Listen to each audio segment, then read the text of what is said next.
తండ్రి కుమారుడు పరిశుద్ధాత్మ వ్యతిరేక దేవుని నామం పేరట ఆమెన్.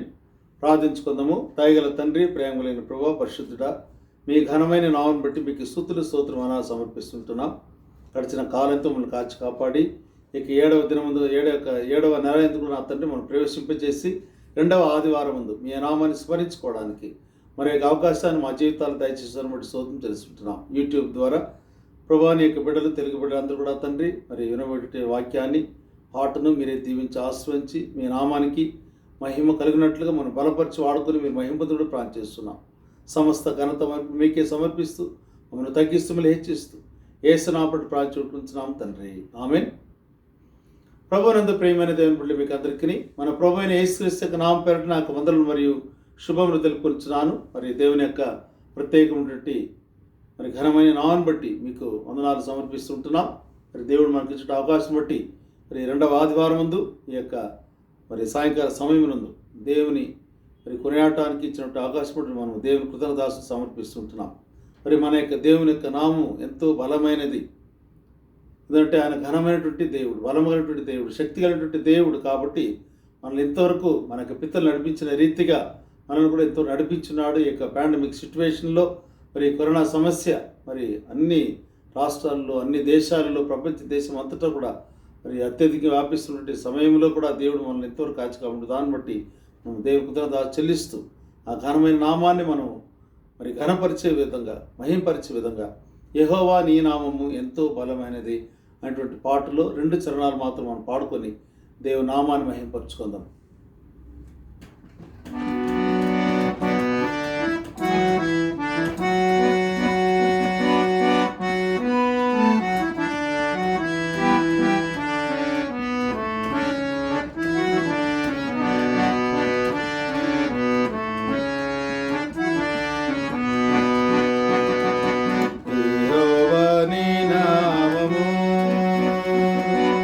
ఎంతో బలమైనది,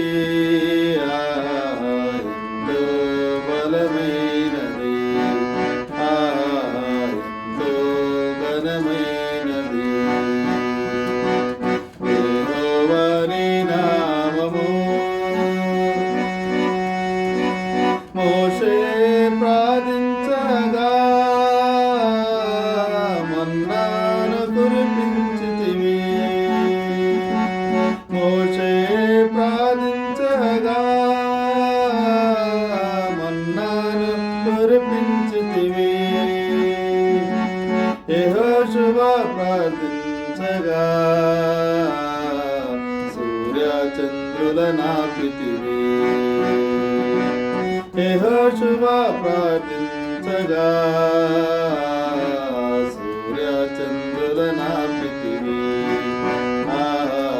సూర్య చంద్రుల నాపితివి. యెహోవా నీ నామము ఎంతో బలమైనది, ఎంతో బలమైనది, ఎంతో ఘనమైనది యెహోవా నీ నామము. నీ ప్రజల పక్షంబుగా యుద్ధములు చేసిన దేవా, నీ ప్రజల పక్షంబుగా యుద్ధములు చేసిన దేవా, అగ్నిలో పడవేసిన భయమేమి లేకుండిరి, అగ్నిలో పడవేసిన భయమేమి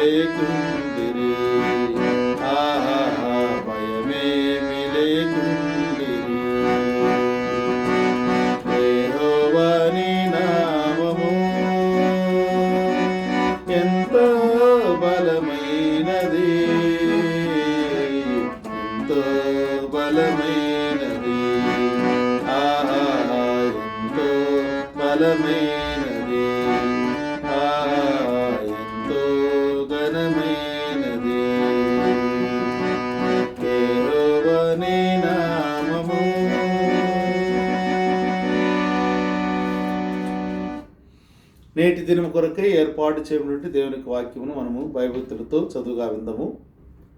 అది నిర్గమకాండము 3వ అధ్యాయము వచనములు 1 నుంచి 12 వరకు. నిర్గమకాండము 3వ అధ్యాయము వచనములు 1 నుంచి 12వ వచనం వరకు. Exodus chapter 3 verses 1 to 12. మోషే మిద్యాను యాజకుడైన ఇత్రో అను తన మామ మందను మేపుచు ఆ మందను అరణ్యము అవతలకు తోలుకుని దేవుని పర్వతమైన హోరేబుకు వచ్చాను. ఒక పొద నడిమిని అగ్ని జ్వాలలో యెహోవా దూత అతనికి ప్రత్యక్షమాయను. అతడు చూచినప్పుడు అగ్ని వలన ఆ పొద మండుచుండెను, కానీ పొద కాలిపోలేదు. అప్పుడు మోషే, ఆ పొద ఎలా కాలిపోలేదో నేను ఆ తట్టు వెళ్ళి ఈ గొప్ప వింత చూచెదని అనుకొనేను. దాన్ని చూచుటకు అతడు ఆ తట్టు వచ్చుట యెహోవా చూచెను. దేవుడు ఆ పొద నడుమ నుండి మోషే మోషే అని అతన్ని పిలిచెను. అందుకు అతడు చిత్తము ప్రభువా అనెను. అందుకు ఆయన, దగ్గరకు రావద్దు, నీ పాదముల నుండి నీ చెప్పులు విడువుము, నీవు నిలిచిన స్థలము పరిశుద్ధ ప్రదేశము అనెను. మరియు ఆయన, నేను నీ తండ్రి దేవుడును, అబ్రహాము దేవుడును, ఇస్సాకు దేవుడును, యాకోబు దేవుడును అని చెప్పగా మోషే తన ముఖమును కప్పుకొని దేవుని వైపు చూడవెరచెను. మరి యెహోవా ఇట్లనెను, నేను ఐగుప్తులో నా ప్రజల బాధను నిశ్చయముగా చూచితిని. పనుల్లో తమను కష్టపెట్టు వారిని బట్టి వారు పెట్టిన మొరను వింటిని. వారి దుఃఖములు నాకు తెలిసే ఉన్నవి. కాబట్టి ఐగుప్తీయుల చేతుల నుండి వారిని విడిపించుటకును ఆ దేశం నుండి విశాలమైన మంచి దేశమునకు, అనగా కనానీయులకు, హిత్తీయులకు, అమోరీయులకు, పెరిజ్జీయులకు, హివీయులకు, యెబూసీయులకు నివాస స్థానమై పాలు తేనెలు ప్రవహించు దేశమునకు వారిని నడిపించుటకును దిగి వచ్చున్నాను. ఇశ్రాయేలుల మొర నిజముగా నా యొద్దకు చేరినది. ఐగుప్తీయులు వారిని పెట్టుచున్న హింస చూచితిని. కాగా రమ్ము, నిన్ను ఫరో యొద్దకు పంపేదను. ఇశ్రాయేలీయులైన నిన్ను, నా ప్రజలను నీవు ఐగుప్తులో నుండి తోడుకొని పోవలెనెను. అందుకు మోషే, నేను ఫరో యొద్దకు వెళ్ళుటకును ఇశ్రాయేలును ఐగుప్తుల నుండి తోడుకొని పోవుటకును ఎంతటి వాడనని దేవునితో అనగా, ఆయన, నిశ్చయముగా నేను నీకు తోడైదును, నేను నిన్ను పంపితుననుటకు ఇది నీకు సూచన. నీవు ఆ ప్రజలను ఐగుప్తుల నుండి తోడుకొని వచ్చిన తర్వాత మీరు ఈ పర్వతం మీద దేవుని సేవించదని నేను చదవలసినట్టు పాత నిబంధన పాఠ్య భాగము చదువుగా వినిపించడం అనేది దేవునికి స్తోత్రం కలుగునుగాక. ఆమేన్. ప్రార్థించుకుందాం. దయగల తండ్రి, ప్రేమగల ప్రభువా, మీ యొక్క పరిశుద్ధమైన నామను బట్టి, ఘనమైన నామను బట్టి మరొకసారి వేలాది వందనములు కృతజ్ఞతాస్తుతి చెల్లిస్తుంటున్నాం. ఈ సమయంలో మీకు వాక్యమును మేము ధ్యానించుకుని పోతుంటాం. మా అందరితో మీరు మాట్లాడండి. మీ దాసులను కూడా మీ సిలుచాటును మరుగుపరచండి. ప్రభు, వినేటువంటి ప్రత్యేక బిడ్డ యొక్క హృదయంలో గొప్ప కార్యం జరిగించండి. నూతన బలము, శక్తిని దయచేయండి. మీకు వాక్యము ప్రభు శక్తి కలది, బలము కలది. కాబట్టి బలహీనటువంటి మమ్మను బలపరచమని, వాడుకుని మహిమ పొందమని యేసు నామమున ప్రార్థించుకుంటున్నాం తండ్రి. ఆమేన్. ప్రభునందు ప్రియమైన దేవుని బిడ్డలు మీకు అందరికీ మన ప్రభు అయిన యేసుక్రీస్తు నామం పేరు నాకు వందలు మరియు శుభములు తెలుపుకుంటున్నాను. మరి మనం చదువుకున్న వాక్యాన్ని అనుసరించి మరి అందరికీ తెలిసినట్టు మరి మోషేను దేవుడు పిలిచినట్టు పిలుపుని బట్టి అందరికీ తెలిసినట్టు విషయమే. కానీ అందులో నుంచి కొన్ని మాటలు మీతో కూడా ఈ యొక్క వారానికి కొరకై మరి పంచుకోవాలని ఆశిస్తూ ఉంటున్నాను. మరి ఈ సమయంలో మోషేను మరి దేవుడు పిలిచినటువంటి పరిస్థితి మనం చూస్తున్నప్పుడు, అతని యొక్క బ్యాక్గ్రౌండ్ మనం చూస్తున్నప్పుడు, మరి ముందుగానే మరి మోషే ఐగుప్తుని విడిచి మరి తన మామ యొక్క మరి ఇత్రో అను తన మామ యొక్క మందను మేపడానికి మరి వచ్చినట్టుగా మనం చూస్తుంటున్నాం. మరి ఇలాంటి పరిస్థితుల్లో తన యొక్క మామ యొక్క మందను మేపుతూ ఉన్నప్పుడు మరి హోరేబు పర్వతం, అంటే యెహోవా పర్వతం లేకపోతే సీనాయి పర్వతము, దేవుని యొక్క పర్వతము అనేటువంటి యొక్క హోరేబు పర్వతం దగ్గరకు మరి ఆయన ఆ కొండ అంటే పర్వతం మీద తన యొక్క మేకలను మరి గొర్రెలను కాచుకుంటూ ఉంటుండగా మరి ఆ సమయంలో మరి వేద పండితులు ఏం చెప్తున్నారంటే, మరి మోషే తన యొక్క గొర్రెలను మేపడానికి మాత్రమే అక్కడ వెళ్ళలేదు, కానీ తన యొక్క గొర్రెలను మరి దొంగల చేతిలో నుండి మరి ఆ రోజుల్లో మరి దొంగలు ఎక్కడైనా ఉంటారు కదా, మామూలుగా మరి దోచుకుని పోయేవాడు.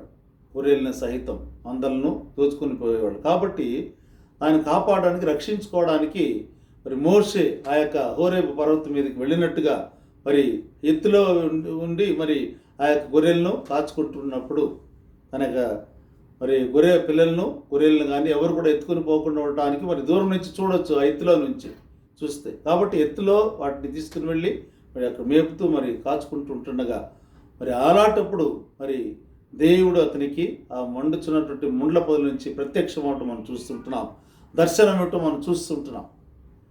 అంటే మామూలుగా దేవుణ్ణి మరి దర్శించడానికి మనం ఆలయాలకు వెళ్తాం. మరి చాలామంది క్రైస్తవేతరులు మరి యెరూషలేముకి వెళ్తారు. మరి క్రైస్తవేతరులు వారి దేవుళ్ళను మరి దర్శించడానికి ఆలయాలకు వెళ్తారు, కొండలకు వెళ్తారు, గుహలోనికి వెళ్తుంటున్నారు.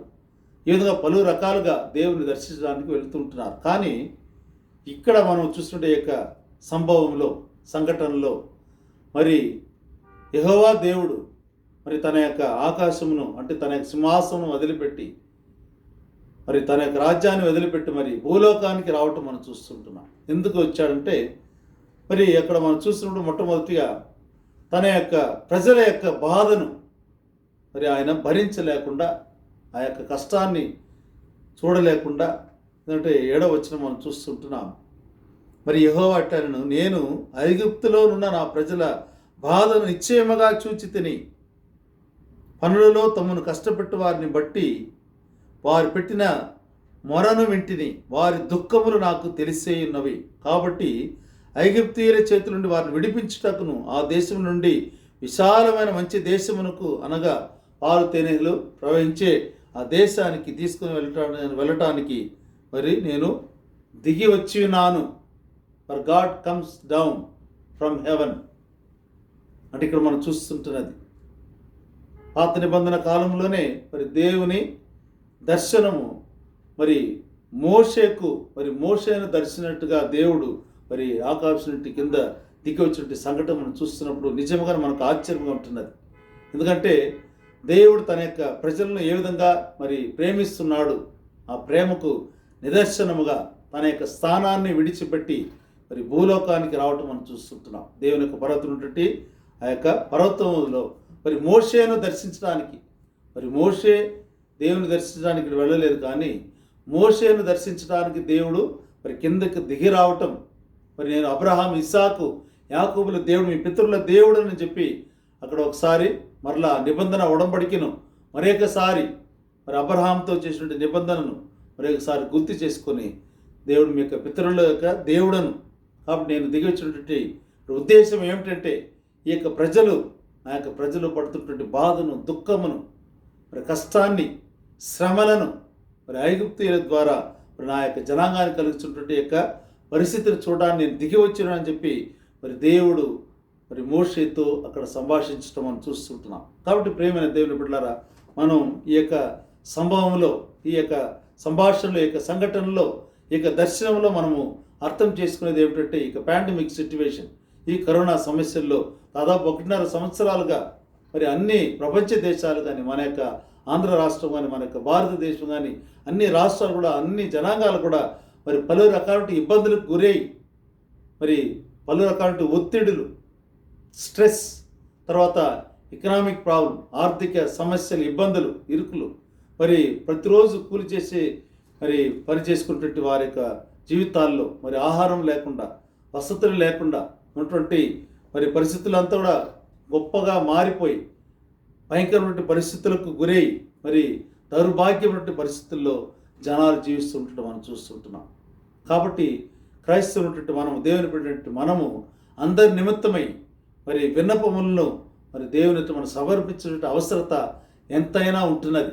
కాబట్టి దేవుడు మరి ఇక్కడ మోషేతో మరి దర్శించి, మోషేతో సంభాషించి మరి మోషేను తయారు చేసి అతన్ని మరి ఎంపవర్ చేసి, అంటే అతనికి కావాల్సిన నూతన బలమును, శక్తిని దయచేసి మరి అతనికి మరి దేవుని యొక్క బలమును, తన యొక్క నామమును వెల్లడిపరిచాడు. నేను ఉన్నవాడనుగా ఉంటున్నాను అని పోయి చెప్పు, ఐఆమ్ హూ ఐఆమ్. కాబట్టి మరి ఆ యొక్క ఐగుప్తు దేశంలో నా ప్రజలు పడుతున్న బాధను నేను చూచున్నాను, వారి దుఃఖములు నాకు తెలిసి ఉన్నవి. ఎందుకంటే ఇవంతా కూడా దేవుని యొక్క మరి చెవుల్లో పోయి పడినాయంట. వారి యొక్క మొరలో ఎక్కడొచ్చినాయి, వారి శ్రమల, వేదనలు, ఇబ్బందులు అంతా కూడా నా చెవులకు వచ్చింది. కాబట్టి నేను అక్కడి నుంచి దిగి వచ్చి నేను సహాయం చేయడానికి వచ్చినాను. God is our helper.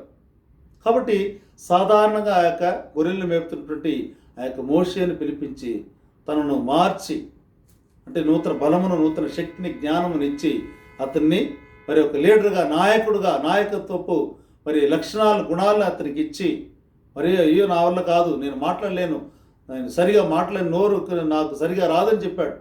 నత్తిగా మాట్లాడతాను, లేదు నీ యొక్క సోదరుడు అందరూ మరి అహరోనును తీసుకుని వెళ్ళు.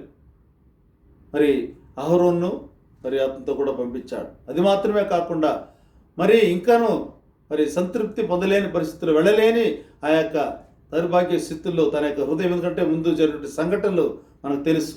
మరి ఐగుప్తు దేశంలో మరి మోషే ఎదిగినప్పుడు మరి అలా ఆయన ఆ యొక్క రాజగృహాన్ని వెళ్ళి బయటకు వెళ్ళినప్పుడు మరి ఇద్దరు ఇశ్రాయేలీలు అక్కడ మరి కొట్లాటలు వేసుకున్నట్టు మనం చూస్తుంటున్నాం. మరి అలాంటప్పుడు మరి చెప్పినప్పుడు వారు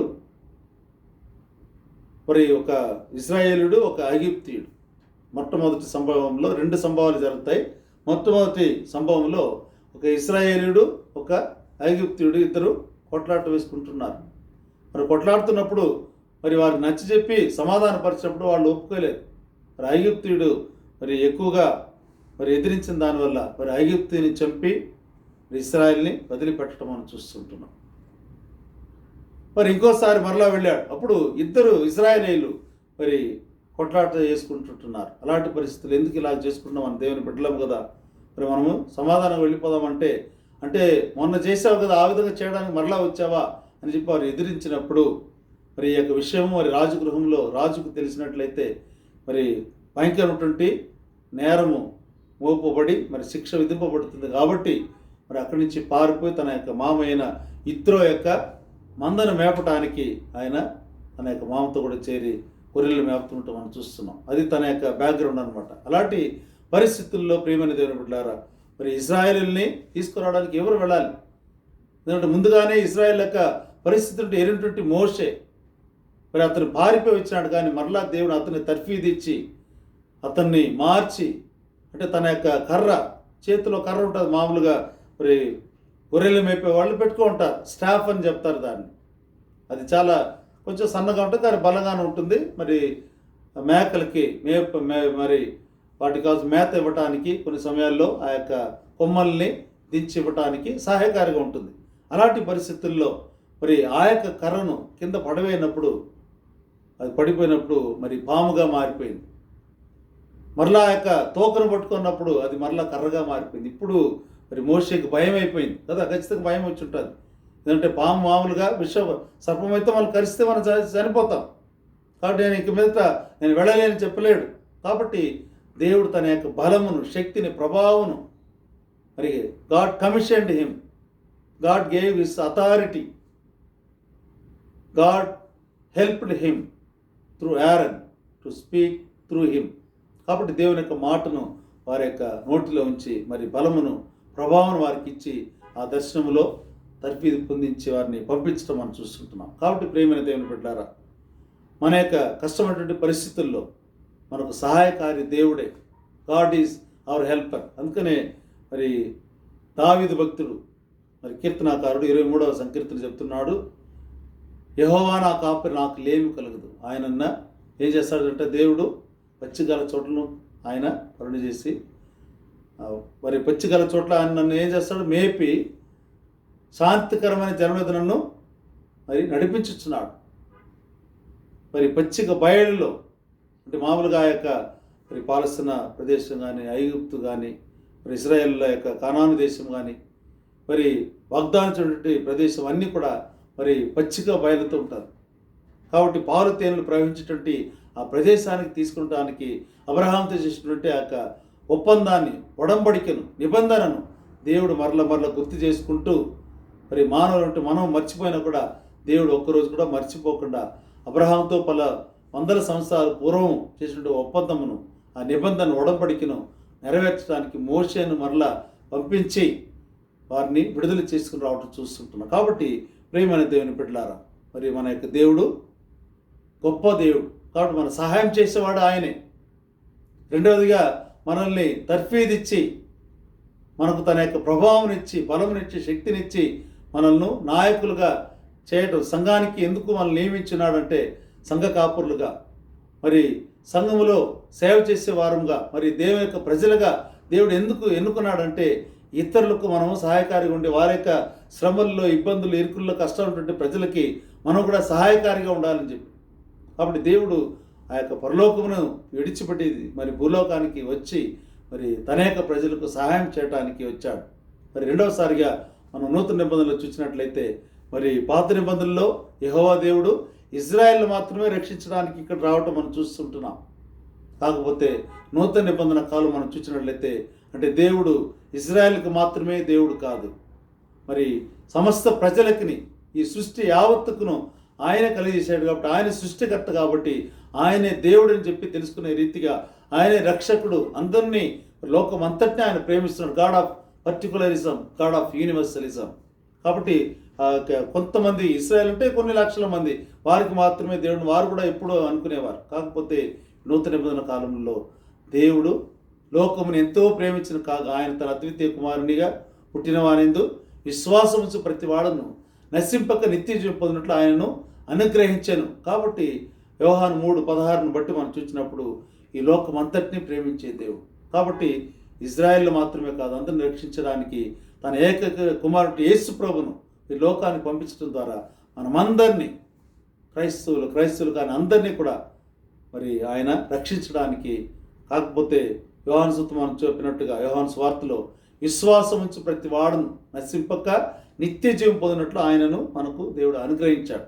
కాబట్టి పాత నిబంధనలో మోషేను పంపించడం ఇజ్రాయెల్ని తీసుకుని రావడానికి, ఆ యొక్క బంధకాల నుంచి విడిపించడానికి, సహాయకారిగా ఉండటానికి, కనాను దేశం పాలు తేనె ప్రవహించే దేశానికి, సస్యశ్యామైనటువంటి ప్రదేశాన్ని నడిపించడానికి దేవుడు పూనుకున్నాడు.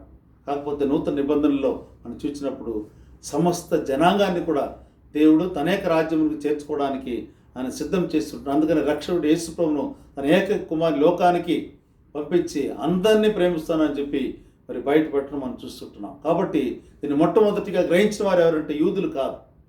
మొట్టమొదటి గ్రహించిన వారు యూదులు కానీ సమరయులు.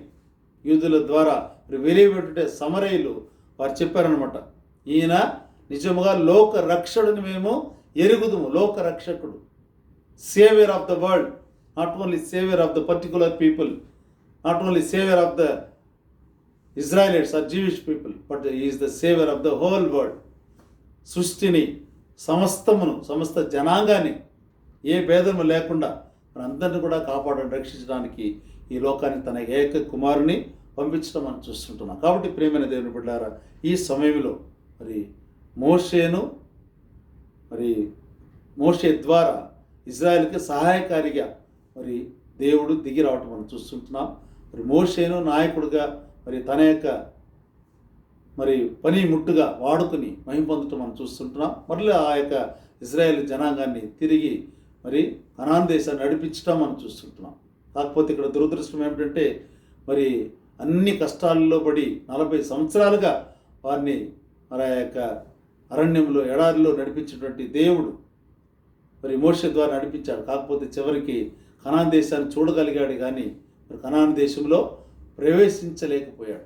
కాబట్టి అది దౌర్భాగ్య స్థితి. ఎందుకంటే ఆ యొక్క మరి పరిస్థితుల్లో మనం చూస్తుంటాం. కాబట్టి ఈ సమయంలో ప్రేమైన దేవుని బిడ్డలారా, మరి మోషే దేవునికి ఇల్లంతట్లో నమ్మకస్తుగా ఉంటున్నాడు. కాబట్టి మనకు ఇవ్వటువంటి ఈ యొక్క మరి ప్రతి ఒక్క పనిని కూడా, రెస్పాన్సిబిలిటీని, దేవుడి ప్రతి ఒక్క బాధ్యత మనము చాలా జాగ్రత్తగా చేసి దేవునామను మహిమపరిచి అనేక మందిని మరి దేవునికి రాజ్యంలో చేయడానికి, చేర్చుకోవడానికి మనము పరికరంగా ఉండి మనము మరి తన యొక్క బిడ్డలైనటువంటి ఈ యొక్క ప్రపంచం యావత్తును మనము దేవుని యొక్క బిడ్డలు మార్చడానికి స్వార్థ సేవ ద్వారా మరి మనం కూడా సంఘముగా ఈరోజు ఆ రోజు మోషేను దేవుడు మరి ఎత్తుకొని తన చేతుల ద్వారా మరి బలపరిచి వాడుకున్నాడు. తర్వాత యేసుప్రభును వాడుకున్నాడు. తన యొక్క యేసుప్రభు ద్వారా శిష్యులను పంపించాడు. మరి శిష్యుల ద్వారా మరి యేసుప్రభు మనకు సంఘాన్ని ఇచ్చినాడు. ఆ సంఘంలో ఉంటే మనము, మీరు, నేనే మరి ఈ రోజులో దేవుని రాజ్య స్వార్థను ప్రకటించవలసిన వారం అంటున్నాం. కాబట్టి మరి అందరికీ సహాయకారిగా ఉన్నట్లు దేవుడితో మన కృప చూపించిన కాక. ఆమేన్. ప్రార్థించుకుందాం. పరలోకమందున్న మా తండ్రి, నీ నామం పరిశుద్ధపరచబడును గాక, నీ రాజ్యం వచ్చును గాక, నీ చిత్తం పరలోకం నెరవేర్చినట్లు భూమి మీద నెరవేరును గాక. మన దిన ఆహారం మాకు దయచేయము, మరలా అపరాధం చేసిన వారు మేము క్షమించిన ప్రకారము మన అపరాధం మాకు క్షమించము, మమ్మల్ని శోధనలకు తగ్గ దృష్టి నుండి తప్పించము, రాజ్యం శక్తి మహిమ నిరంతరం నేనవి. ఆమెన్. నా ప్రాణమయ యెహోవాను సన్నిధించుము, నాతో నా సమస్తమైన పరిశుద్ధ నామమును సన్నిధించుము. నా ప్రాణమయ యెహోవాను సన్నిధించుము, ఆయన చేసిన ఉపకారములు దేన్ని మరొకము. ఆమెన్. మన ప్రభువైన యేసుక్రీస్తు కృపయు, పరమ తండ్రి అయిన దేవుని ప్రేమయు, పరిశుద్ధాత్మ యొక్క సహవాసం నడిపి మన అందరితో మన కుటుంబాలతో నేడు ఎల్లప్పుడూ సదాకాలం తోడిని కాపాడుగాక. ఆమెన్.